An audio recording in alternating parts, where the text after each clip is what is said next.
Preparing for the Greater Community, Chapter 15, Developing Greater Honesty, as revealed to God's messenger Marshall V. Summers on February 6, 1997, in Boulder, Colorado. It is necessary that we talk about honesty within the context of preparing for the greater community and learning how to follow and live the way of knowledge. It could be said that the experience of knowledge is the experience of profound honesty. This is the result of wanting to know the truth above and beyond all other considerations. It could be said that learning the way of knowledge is learning the way of honesty, going beyond the honesty of what you feel and think into the honesty of what you truly know. To begin, you must be honest with your inclinations, at least insofar as to realize that you must gain a greater freedom, ability, and participation in life. You must have this honesty just to begin. Many people are not yet this honest. You must have greater honesty to be able to look at the greater community presence in the world and to gain the vantage point to see what it really is and what is really happening. Within this book, we are not giving you all the answers. We are not telling you everything, for there are certain things that you must find out about on your own. For we do not want to engender belief. We want to engender knowledge.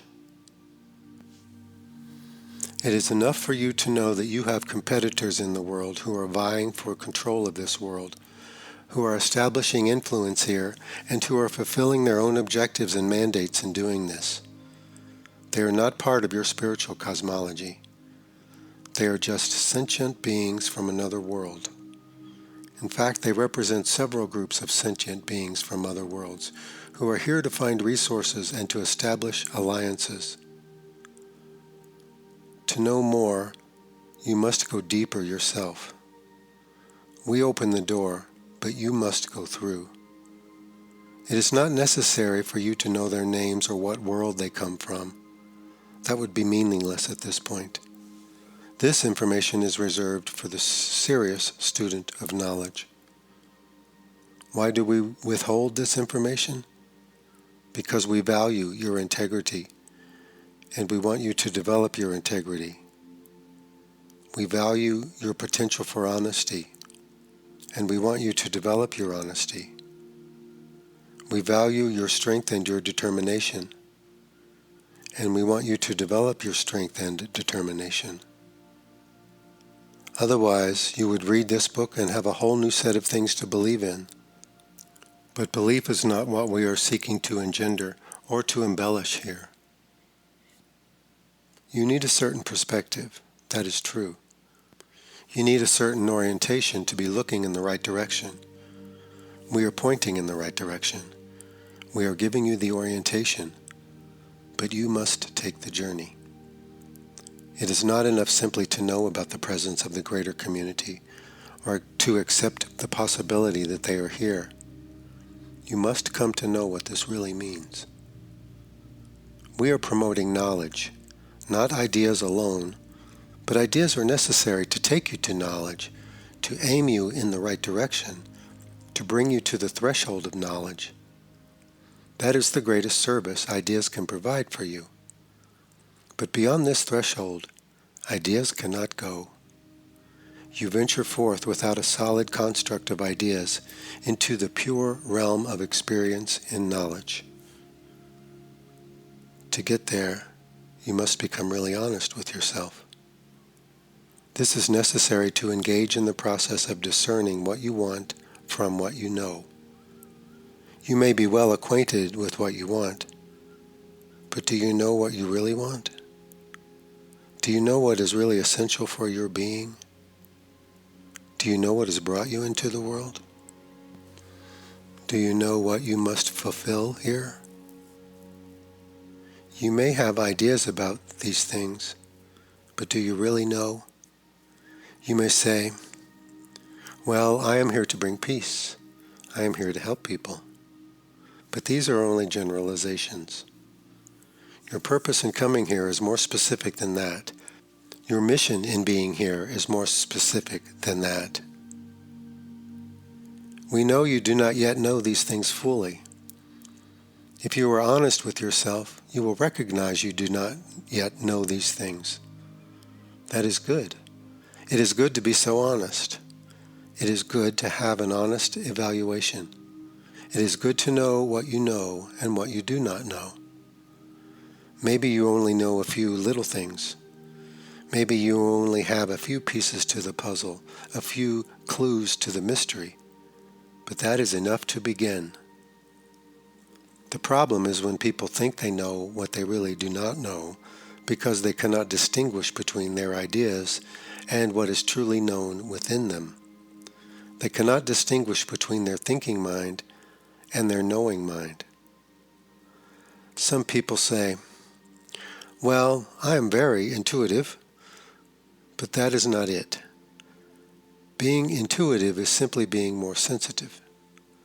It does not mean you have found the reality of knowledge within yourself. It does not mean that you have come close enough to knowledge to know what knowledge is and what it is attempting to do in your life. You have not come close enough to realize that what knowledge is and who you really are the same. These realizations all represent tremendous thresholds in the way of knowledge. Anyone who takes the steps to knowledge will be approaching these thresholds, and there are more than one of them. Each threshold will require a greater honesty and a clearer self-evaluation. At the outset, there is considerable confusion, for though you know something that is real within you, and you know there is something important for you to do in life, you do not want to be superstitious.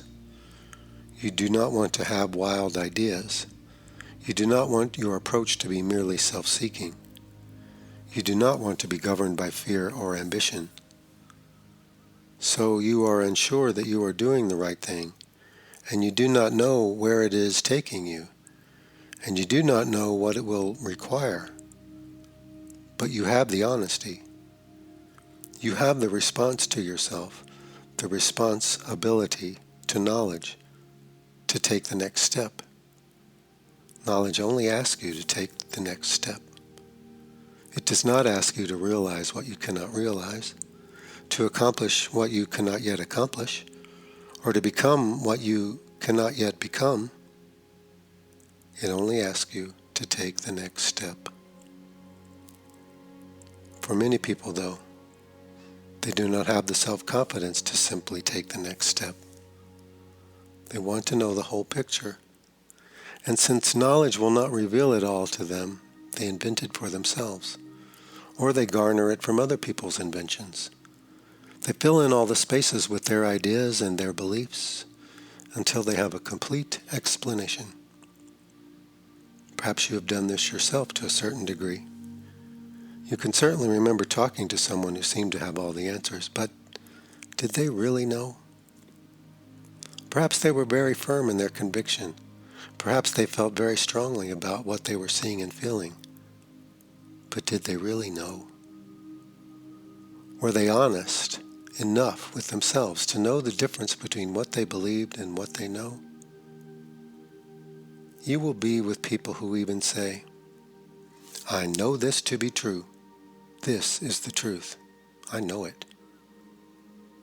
But if you reflect upon this carefully, you might see that they really do not know it, but they defend their ideas even with their life. People will lay down their lives for their ideas. Can you imagine? Sacrifice your life for an idea? To lay down your life for something real and genuine and permanent, yes, that may have merit under extreme circumstances. But to lay down your life for an idea? Unless that idea is imbued with knowledge, it does not have reality.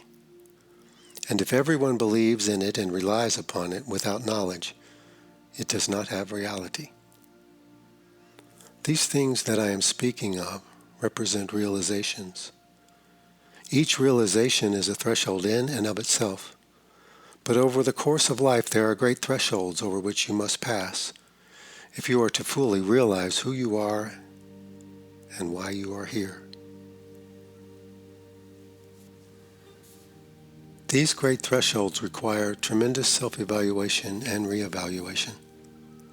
They take honesty to a whole new level, for it is not enough to admit to what you think or feel or believe. The great honesty is feeling what you know. It is being united with what you know. To become united with what you know, you must become aware of what you know. You must accept what you know. You must discern what you know from the other preoccupations in your mind, from the other forces in your mind, and from all of the persuasion and conditioning that have shaped you and formed you thus far. Here there is a tremendous process of sorting out. It is like going through your closet at home with a commitment to keep only what is really being used and is really useful and is really valuable. Everything else you get rid of. And you might end up with a pretty empty closet, but that creates space for new things to happen. When you learn to sort out your mind, which can only be done in stages, you create a lot of space in your mind. Your mind is no longer filled to the brim with ideas and beliefs and memories. You have sorted things out because at every threshold you must sort things out even more. And in practicing the way of knowledge, you learn to become still, while over time things that are not real or are not meaningful to you now just fall away. This creates a lot of space and openness in the mind, a lot of space and openness for knowledge to fill. It is a sobering realization at the outset that for the beginning student of knowledge, and everyone who begins the preparation in knowledge is a beginning student of knowledge, much of what you believe, much of what you idealize, and much of what you give your energy to are really not that important. The sense of loss that this can engender can be immediately offset by the fact that you will have an opportunity to get in touch with what is really important, to feel what is really meaningful, to identify what is really valuable. It is by doing this that you finally begin to experience yourself as being meaningful. You start to experience yourself as being valuable. For your experience of yourself is the result of what you identify with and give yourself to. If you give yourself to little things, you will feel little. If you give yourself to great things, you will feel great. There is no way around this. If you are feeling inadequate, if your life feels inadequate, it is because you need to identify with greater things within yourself and give yourself to greater things in life. A simple prescription, but not easy to accomplish. Why is it not easy to accomplish? Because of this issue of honesty. Here it is necessary to realize that there are two minds within you. There is the mind with which you think, and there is the mind with which you know. Our emphasis is to bring your thinking mind together with the knowing mind, in service to the knowing mind, for this is the thinking mind's true relationship with knowledge. And this is what gives your thinking mind true efficacy and value. But until knowledge is discovered, the thinking mind seems to be the only mind, and it sets up a whole defense mechanism to protect itself from destruction, from uncertainty, from invalidation, and from hopelessness. It is weak and fallible, so it tries to build great defenses against life, but this is not who you really are. You need the thinking mind to negotiate the physical world and to function within the mental environment. But the thinking mind is really a mechanism to serve a greater mind and reality within you. As you learn to identify with the greater reality, you learn to see that the mind is a medium. You learn to see that it is a temporary thing. It is not eternal, and it is only relevant to your life here in this world at this time. When you leave this world and return to your spiritual family, you will not need this thinking mind. But right now you do need a thinking mind. So the important question is, what does this thinking mind serve? It either serves itself, or it serves someone else, or it serves the greater power of knowledge, for the thinking mind can only serve. This is a great truth in the way of knowledge, and a liberating one at that. For with this understanding, you can shift the allegiance of your mind. By shifting the allegiance of your mind, you realize that you are not your mind, that you are greater than your mind. How can the mind be changed if it is all that you are? Your mind will be transformed as you learn the way of knowledge. It will not be denied. It will not be repudiated. It will not be destroyed. It will not be condemned or maligned. It will be reemployed.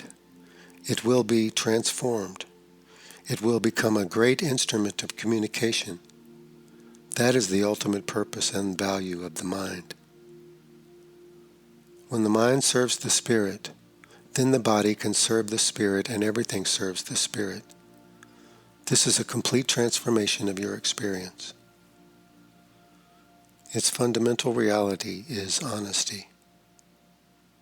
You can be honest to your mind. You can be honest to another person in their mind. But can you be honest to knowledge? This means that what you say and what you think and what you do not violate knowledge. The only way you can have this experience is to follow the steps to knowledge. Learn to receive knowledge, and to experience knowledge and learn to recognize what knowledge really is and why it is here. There is no other way. Fundamentally, all religious practice, all spiritual focus must be on the reclamation of knowledge. We put it into these terms so that you may understand it more clearly and may see it without all of the conditions and preoccupations of religion as it has come to be known within your world. Raw spirituality is knowledge. The essence of spiritual life is living a life of knowledge. Here, what you believe, what you think, how you evaluate, what you perceive, what you choose become a great instrument of knowledge within you. Here your true self emerges and is able to use the vehicle of your mind and the vehicle of your body to give great things into the world. Then when you are done, you go home to your spiritual family and you are done. The world's teaching about spiritual enlightenment is full of error. While it is true that there must be great breakthroughs in life, and this might represent an enlightening experience, the true state of enlightenment is beyond the world. You are here to contribute, not to gain rewards for yourself. But you will receive great rewards as you find the nature of your contribution and learn how to experience it and express it with wisdom in life. What is enlightenment in the world? Even if you were able to grow beyond all of the limitations of human experience, you would still be a beginner in the greater community. That is like graduating from middle school and going to high school. Yes, you have graduated, but you now find yourself in a new class where you are the beginner. That is why we are teaching the greater community way of knowledge, because you need an education in both worldly spirituality and greater community spirituality. There is only one teaching that can prepare you for this and give you this education together. And they must go together now because the world is emerging into a greater community. Human wisdom alone is not enough. Learning how to function in human affairs wisely, though highly valuable and rarely achieved, is not enough. For humanity is no longer alone. This is its great problem. This is its great opportunity. This is its great requirement. This is its great need.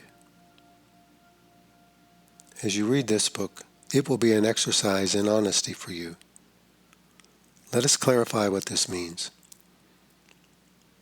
Real honesty is being accountable to knowledge. Yet because knowledge is so unknown within the world, this is a very difficult definition to use. You might read this book and think, I can't relate to this. I don't relate to these ideas. I don't agree with these ideas. Some people will read this book and have that response. They will say, I don't agree with this. I don't relate to this. But what are they really saying? What they are really saying is that they cannot relate their old ideas to this new information. They are saying, this new information does not correlate with my current ideas or with my current experience. This should be a motivation to discover. This should be a motivation to move into new territory, to learn new things. But what usually happens is people use this as an excuse to dismiss the new information, to prevent themselves from having the new experience. Instead of saying, I need to learn this. I haven't learned this yet, and I need to learn this. They say, well, I don't relate to this. And so they pass it by. Being accountable to your ideas is not honesty. That is deception. You must be accountable to something greater within you, which will motivate you to go beyond your ideas, to outgrow them if it is necessary. We are presenting a new revelation in this book, a new spirituality, a new experience of being alive in the world, a new foundation for experiencing certainty, strength, and wisdom. We are not here to embellish what has already been learned. We are not here to validate everything that is being believed in the world. We are here to provide a new revelation and all that that entails. It is a revelation based upon reality, not upon hope and fear. It is a revelation based upon what is actually occurring within the world, not upon human ideals or human anxieties. So if someone reads these words and says, well, I don't relate to this, I don't agree with this, we say, that is fine. Take the next step. We do not expect people to believe everything we are saying, but we want to give them the opportunity to experience it for themselves. It is the experience that counts. If people believe in what we are saying but do not know it, it is not worth anything. It is no good. Yes, it may bring them to a greater realization, but they must go beyond their ideas to enter into this realization. We are talking about honesty here. A greater honesty than what people usually think of when they think of honesty. When people think of honesty, they think of revealing what they think or revealing what they have done. That is only the beginning. Those are only the baby steps in honesty. If you encounter something new in life, then you must go deep within yourself and ask yourself, is this important for me to learn? And you must not listen to your mind, for your mind will simply reassert its old ideas. You must listen deeper. You must listen at the level of your heart, your being. This is honesty. You might find that you need to do something you do not want to do. You might find you need to learn something that is in contrast or in conflict with your current ideas or beliefs. You might find that you need to experience something you have never experienced before. When people encounter something new and they say, oh, I don't relate to this, they are simply shutting the door on it. They are not asking the deeper question. They are not really reflecting upon it. They are simply following the dictates of their thinking mind in the moment. Their thinking mind is not interested in a greater education. It is primarily concerned with its own survival because without knowledge, it is afraid and it is vulnerable in the world. What the thinking mind really needs is knowledge because this is its real foundation. This is what it is meant to serve. But without knowledge, it can only serve its own interests, which are primarily concerned with protecting itself. That is why the thinking mind without knowledge is primarily governed by fear. It gains its stability by the strength of its ideas and by its convictions concerning its ideas. Though this gives it reprieve from its own anxiety, it does not open the way for its liberation. Some people might read this book and say, "Well, I can relate to what is being said, but I do not understand." We say, that is good. Real understanding is the result of real preparation and participation. The real answer to the great questions is not a set of words or an idea. It is a means for finding out. You will need to find out what the greater community is. You need to find out what knowledge is. You need to find out what following the way of knowledge, learning the way of knowledge, and taking the steps to knowledge means. You must find these things out for yourself. You must make the journey. The journey is what matters. People want answers because they are lazy, because they do not want to take a journey. They simply want to fortify their ideas. Their mind is like a prison, and they want to add more bricks and mortar to it. They want to make the walls thicker, stronger, to keep the world out. But they pay the price by keeping themselves in. Their ideas are like a great buffer. This is not a proper use of the mind. This is not utilizing intelligence. This is not being intelligent. Remember, intelligence is the willingness, the desire, and the ability to adapt and to create. To create, you must adapt, which means you must change and grow, which means your thoughts must be changeable.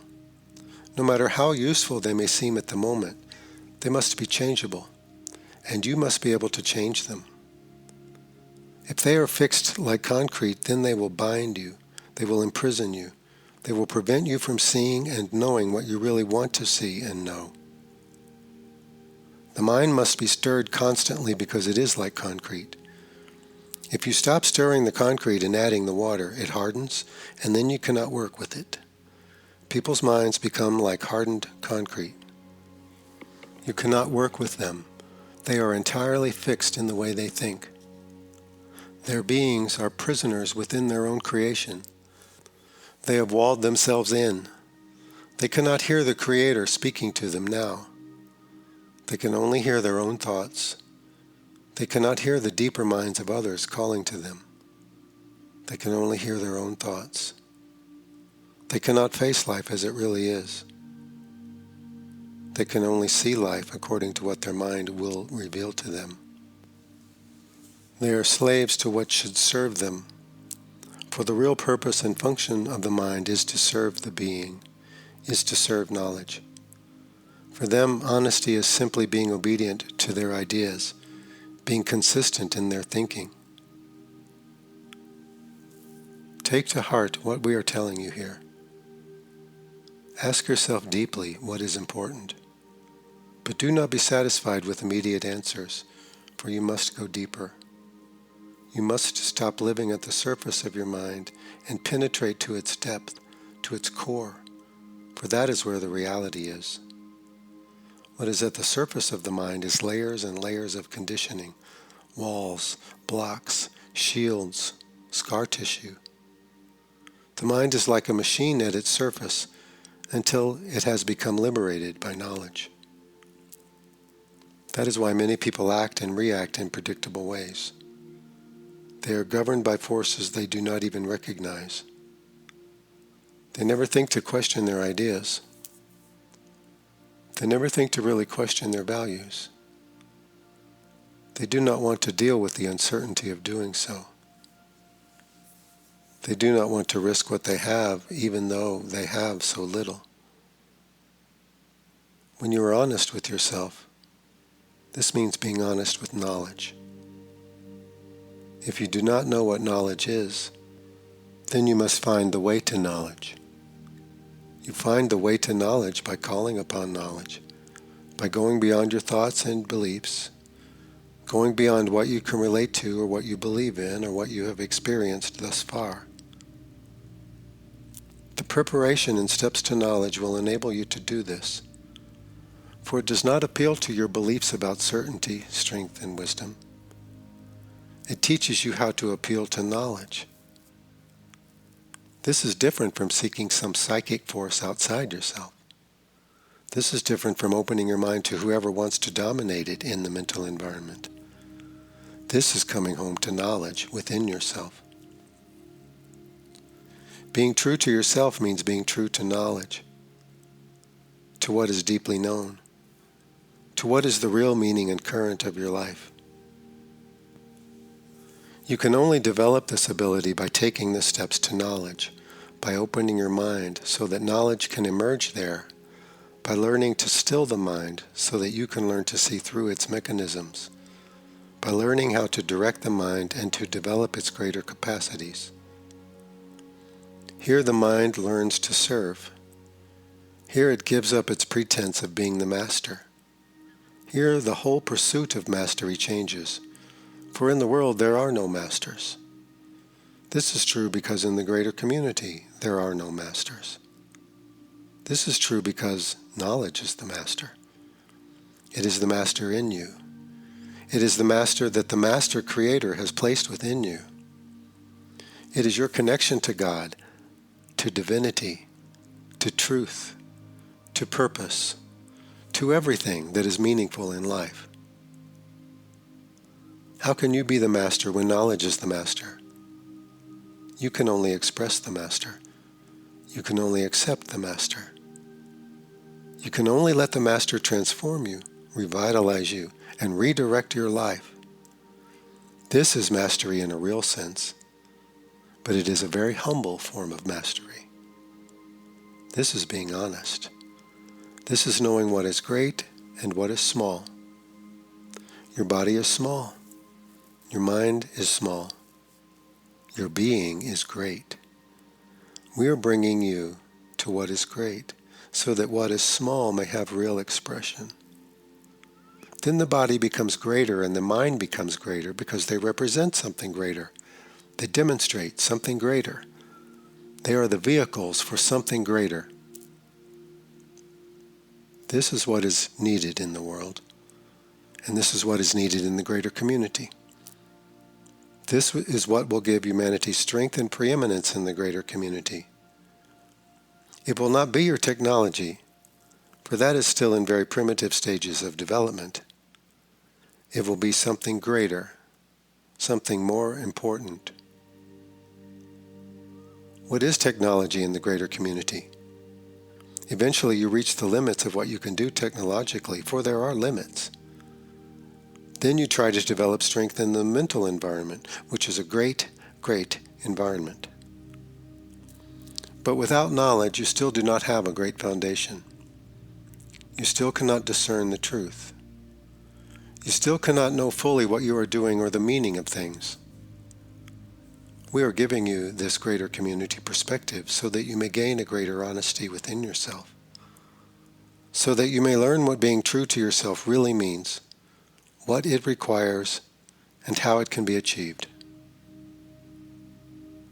We are giving you a different vantage point from which to see something you could not see before, to see what is there, to see beyond your fears and your wants and your preferences, to see beyond all of the social conditioning that has shaped you thus far, to see beyond the prevalent attitudes and the mythology of your age, to see with clear eyes, not anyone else's eyes but your eyes, to see with knowledge within you. Some people may read this book and say, well, I'm not getting enough information. They think we are here to provide more for them to believe in. They are looking for information. They want facts and figures, dates and places. They want to know how many worlds in the greater community are inhabited. They want to know how many races have visited our world. They want to know their systems of propulsion. They want to know their names and their languages. They want information. This information will be useless if you do not have the knowledge to recognize it and know what it means. Go into your library. There is more information there than you can possibly assimilate. There is so much information that people do not know what to do with it. There is so much information about the presence of the greater community, so many sightings, so much evidence. If you look for it, if you are open to finding it, it is there. The problem is that people do not know what to do with it. They cannot understand it. They do not know how to discern what it means. You could have 1,000,000 sightings of greater community craft in your skies, but without knowledge, you would not know what it means. Do not seek for information. That is not your need. We are giving you something of far greater value. We are giving you the key to realization, to understanding. Then when you look at the information, you can learn how to discern what it means. You can see beyond appearances. You can see beyond persuasion. You can see beyond manipulation, the manipulation of your governments, the manipulation of the religious institutions, the manipulation even of the greater community forces who are interacting with humanity at this time. If you want information, then you are not yet being honest with yourself. That is not your greater need. You need to have the ability to discern what you were looking at. You need to have the greater intelligence within you to know what trail to follow, what clues are important, and how to put them together. Yes, we know the names of the visitors. We know where they have come from. It would be utterly meaningless to you, a bunch of incomprehensible words. It is the relationship between them that is valuable. That is important. You can fill in the names later if it ever becomes necessary. You know people's names. You know where they were born, some of them. But do you know who they really are? Do you know what their life is really about? Do you know what they are destined to do?